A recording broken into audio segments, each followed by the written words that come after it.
Start. From the materials on record, it is evident that the appellant or plaintiff had a genuine claim which was considered in great detail by the trial court and supported by oral and documentary evidence. The High Court has not adverted to any of the factual details or claim of the plaintiff except reversing the judgment and decree of the trial court on the principle of estoppel, though the matter could be remitted to the High Court for consideration in respect of merits of the claim and the judgment and decree of the trial court in as much as the work had been completed in August 1973.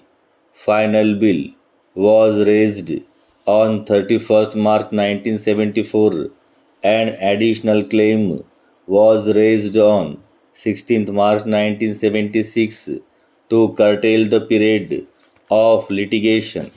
It would be appropriate that this scrutinizes all the issues framed by the trial court, its discussion and ultimate conclusion based on the pleadings and supported by the materials. Para.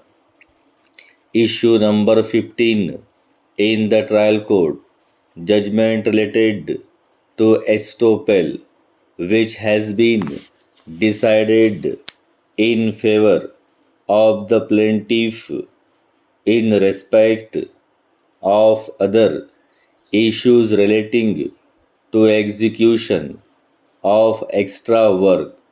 The trial court based its findings on the materials placed accepted certain items in toto and rejected certain claims and ultimately rightly granted a decree for a sum of rupees 2 lakhs with proportionate cost and interest at the rate of 6% per annum from the date of the suit till realization, and the plaintiff is entitled to the said amount. The impugned judgment of the High Court is set aside and the judgment and decree of the trial court restored. Para. The issue that falls for consideration in the present appeals is whether the appellant would be entitled for refund of the tax which was paid by him to the seller in view of the provisions of Section 44 of the Kerala General Sales Tax Act 1963.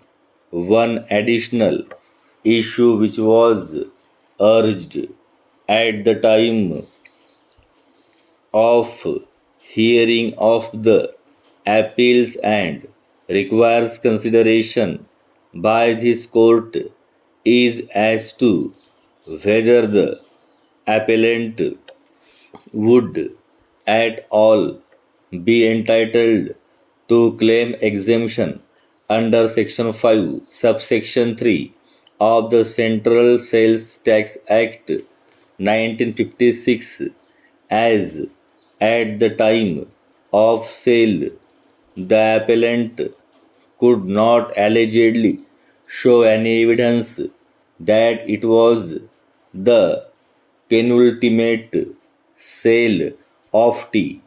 The appellants are exporters of tea.